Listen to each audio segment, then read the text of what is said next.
Hello, everyone. Welcome to Astral Thoughts Podcast. I know I took a long break. In this podcast episode, I just want to dive in and talk about why I took a long break, what occurred during that break, what things I've experienced, and what I'm up to now. So let's dive right in. I don't want it to be too long of an episode. So I looked on YouTube, and the last upload I had said 4 years ago. So that would put us at 2021. And I'll just kind of take you guys on a chronological order of things that occurred from 2021 up until now and everything. So 2021, I was working at a pharmaceutical company as a scientist, and it was a very toxic job. And I left that company in about 2022 going into 2023. But in 2022, I became a new dad.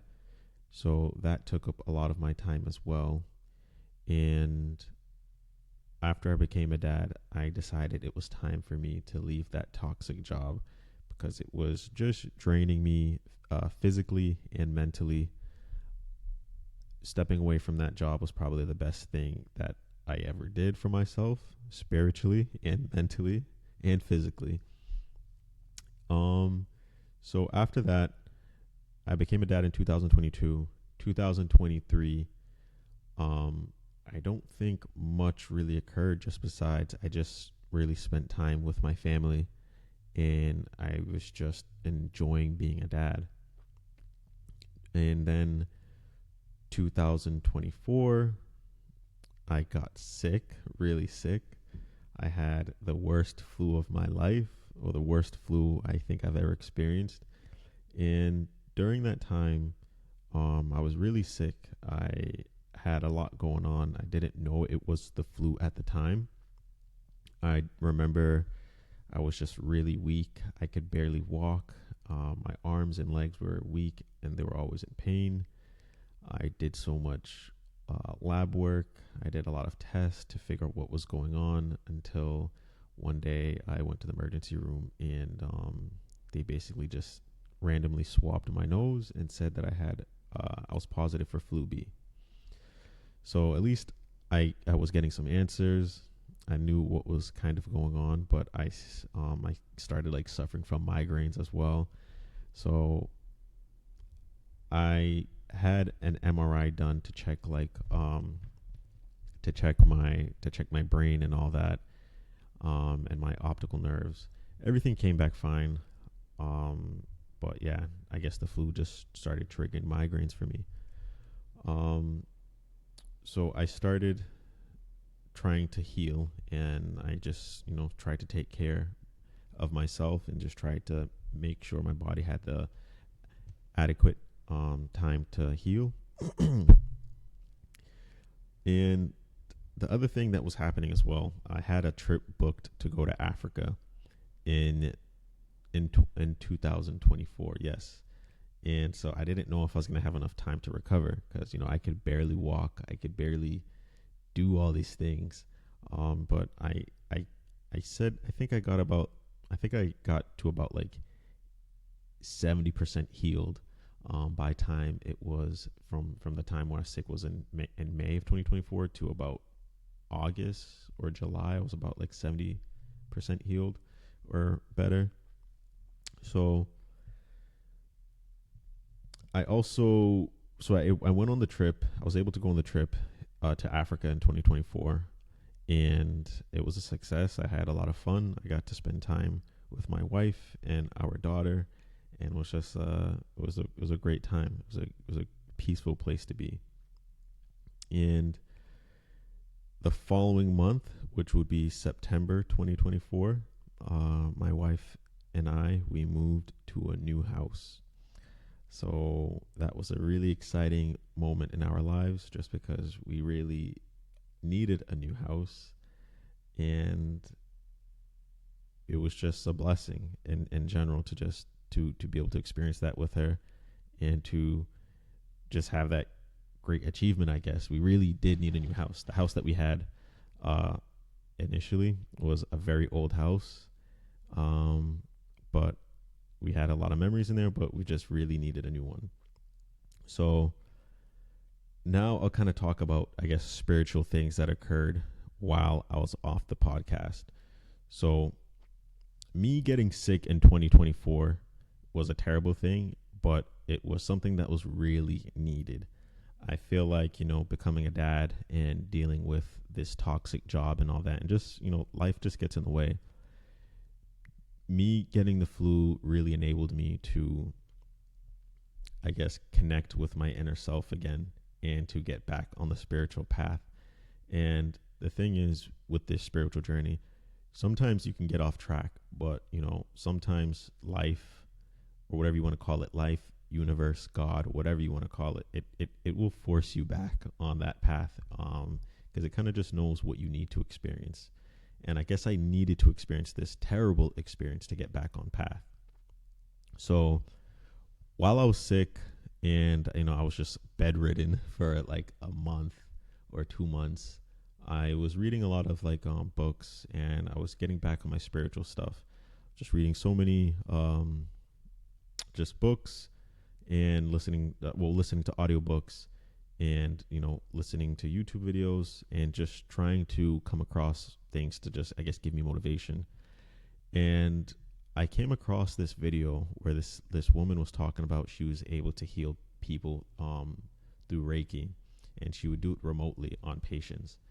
And I looked up to see how much she charged to do it, and I think she charged maybe about like $800 for a session. And I saw that and I said, I'm definitely not going to her. And the way my mind works, I believe if someone is doing something, you can do it too. So I just said, you know what? If she's doing that, I think I could just train myself to do it. But before I did that, though, I went to go see someone that did perform Reiki, Reiki healing, to, I guess, cleanse your chakras and get all that bad energy out. But I went to go see someone, and I think she charged maybe about, I'd say, $80 a session. So I think I did maybe about 2 or 3 sessions with her. And after that, though, I did start to improve and everything. But I also started to try to perform Reiki on myself, and I did have quite a bit of success with that. And I guess the first night I did that, I saw that lady and she performed Reiki on me. I had an astral projection or out of body experience that same night. I kid you not. So I remember when I did that Reiki session with her, she noticed some things right off the bat, which was kind of interesting. She noticed things about like my arms and legs, but I didn't tell her what was going on. She brought it up, and during the session, she was like, "Oh, your third eye is open." And I was just like, "Oh, okay, that's cool, I guess." I've always kind of, just figured that on my own, but it was interesting that she said that. So there's a few little remarks that she said that kind of just resonated with me, and after that, I did feel a little bit better. And she said that you may feel, I guess, down a little bit. Your energy might be like a little roller coaster. So I took that in mind. But that night, though, when I did go to bed, I woke up in the middle of the night, and I remember being awake, but I was, I was experiencing sleep paralysis, and I was just, I tried to like get up, and I remembered I physically tried to get up, and that kind of just propelled, I guess, my astral body out of my physical body. I remember just levitating above my physical body. So that was very interesting. And while that was happening, I felt a lot like this really, this surge of energy, or I felt a lot of vibrations throughout my body, and it was like a crazy amount of vibration. And I just remember that vibration happening at the back of my head, and it was like a tingling sensation, and it felt very ticklish. So I woke up that after that experience, I woke up the following morning, and I felt really energized, though. I felt really good. So I continued doing the sessions with her, but I stopped, though, because I didn't want to keep spending that money. But so I did 3 sessions, and then I tried to start doing it myself. And the way I do Reiki, I guess, on myself is I will sit down in a dark room and I will meditate. and I'll do my normal meditation sessions that I do where I just kind of just clear my mind by focus on my breathing. And then I'll get into the Reiki where I imagine a white beam of light coming from the sky directly to my head. And then that light will then, I guess, illuminate my body. And wherever I feel ailments or whatever body part I want to focus on, I'll envision in my mind that body part being really illuminated with a bright white light, loving energy. And I kind of try to go down to, I guess, like the structure level, and I'll imagine, like, say, muscle tissues being repaired, or I'll imagine cells being regenerated and all that. So that's how I kind of do Reiki. And the other part too, that's very important. You have to envision yourself working out that muscle. So I'd envision myself, saying, playing basketball or running on the track or something like that. And just, you have to embody that feeling of what it's like to actually perform that activity and all that.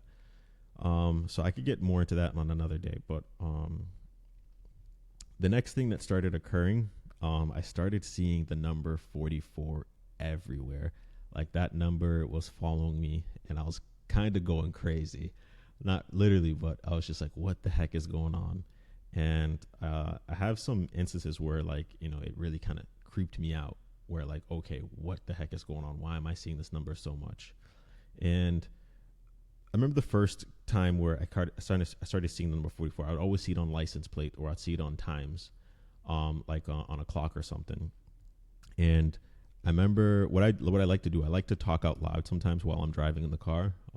And whatever you guys want to call it, God, universe, the creator, I just talk out loud to it, and I'll just discuss things that's going on in life. And a lot of times I'll just say, God or universe, can you send me a message? And I remember one time I'm driving in my car, and I remember just seeing, I'm just driving, and I just say, like, hey, God, like, can you just give me a sign right now? Show me that you're listening to me. Can you just make the number 44 appear out of nowhere right now? And I'm driving, and I'm not seeing anything. And I was just like, the minute I said out loud, I guess, you're not ready to talk. The minute I finished, not even the minute, like the second I finished that sentence, I saw a car with the license plate 44 appeared right there. But that was kind of funny.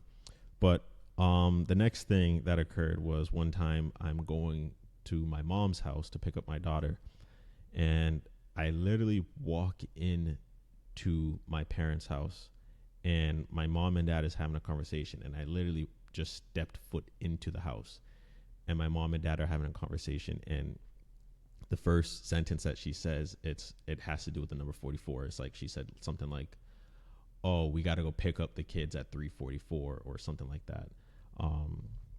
It wasn't exactly like that, but it's like, say for example, she's just like, oh, there's 44 of these things or something like that. But I remembered, like, that just sticking out, just like, wow, what's the odds that I walk in at that specific time to hear that number 44? And the thing is, like, it's a symbol or sign that resonates with me. And the other kind of crazy one, and this one's I think this is probably the craziest one to me. And so what happened was, I woke up in the middle of the night, and when I wake up in the middle of the night, I always make it a habit, not just in the nighttime, but when I wake up in general, I don't like to go for my phone. I'll kind of just wait for time to go by. I like to just try to think about my dreams. I try to just chill a bit. I don't like to just go straight for my phone. So I woke up in the middle of the night, and I'm probably up for maybe about like 10 minutes, just sitting up, just being in the dark, just with my thoughts and all that.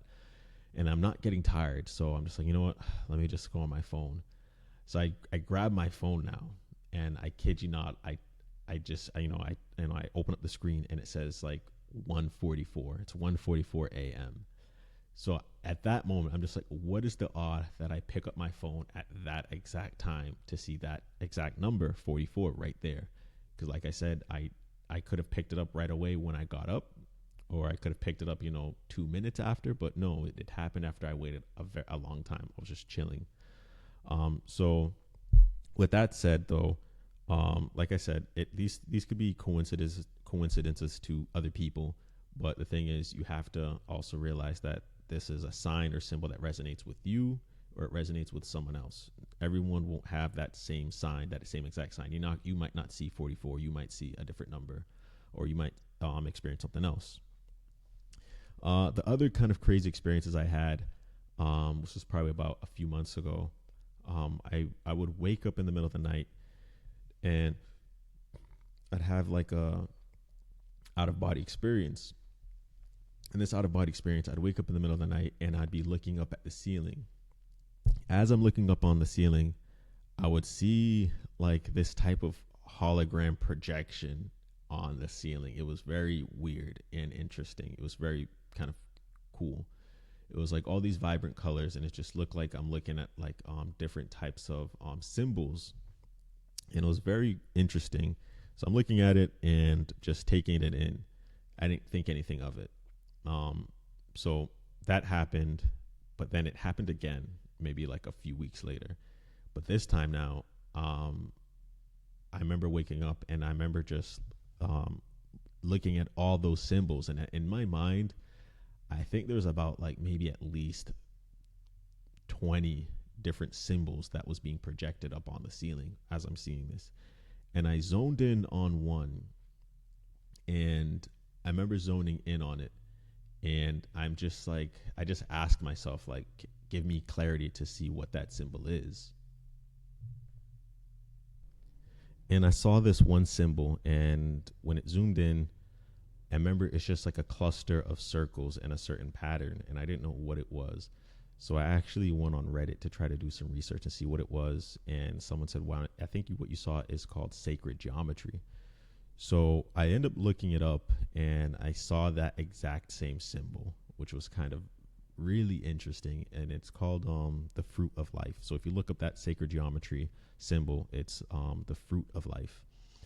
I don't know why I saw it. Like I said, I've never seen that symbol before, but it appeared in that astral projection experience. So if anyone has experience with that and knows anything about sacred geometry or why I might have seen that, please comment and let me know.